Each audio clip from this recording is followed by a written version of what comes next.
Kak, bawa lah husband tu, tarik tangan dia datang sini. Tuan-tuan dan puan-puan, hari ini saya ingin membawa anda semua ke Home Expo. Yang boleh menang macam-macam tau. Yang penting register, dapat sabun kapsul ni. Hari ni kita dekat IUI Grand Exhibition dan Convention Center. Ikut aku jom. Jom. Oi, masuk-masuk tu TV besar-besar ni. Boleh diskaun tau. Aircon pun banyak kat sini tau. Nak berapa horsepower kau pilih je. Kalau nak tengok perabot-perabot tilam-tilam dia, kat sini sampai sana tu, jom kita pergi. Kat luar ni kau masuk dah banyak dah tilam-tilam dia.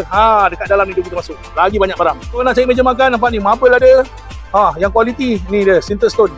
Boleh bakar tahan api Dekat sini banyak betul meja-meja yang kau boleh pilih. Cantik-cantik. Yang ini pun baik kat ni, murah ni. Ni boleh simpan barang ni. Tidur sambil melihat langit. Dekat Home Expo ni memang puas hatilah dengan dia punya kualiti tu. Swiss luck. Kalau kau tidur kat sini, kau ni tulang belakang korang pun boleh lurus. Sebab dia lembut. Sofa banyak kat sini. Kak, bawa abang tu datang kat sini kak. Semuanya best-best. Nampak ni Ceteo ni. Guys, Dream Plus. Best apa? Datanglah ramai-ramai. Pilih yang easy clean. Senang nak bersihkan.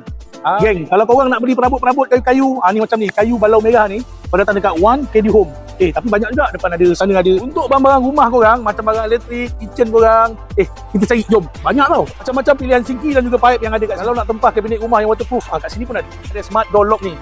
Malaysia Book of Record tau. Nampak? Beli barang-barang macam kitchen ni, memasak ke, penyedut asap ke, kau boleh beli kat sini. Tapi kau tengok chiller ni, comel kan? Kau nak beli massage chair, datang dekat sini, Ogawa. Baik ni. Sejuk dia.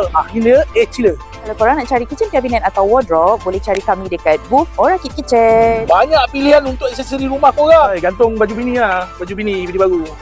Kalau kau nak beli wardrobe kat sini, dia boleh custom ikut selera korang. Jangan tunggu lama-lama. 4 hari je tau. Kak, cepat kak. Bawa husband tu datang sini.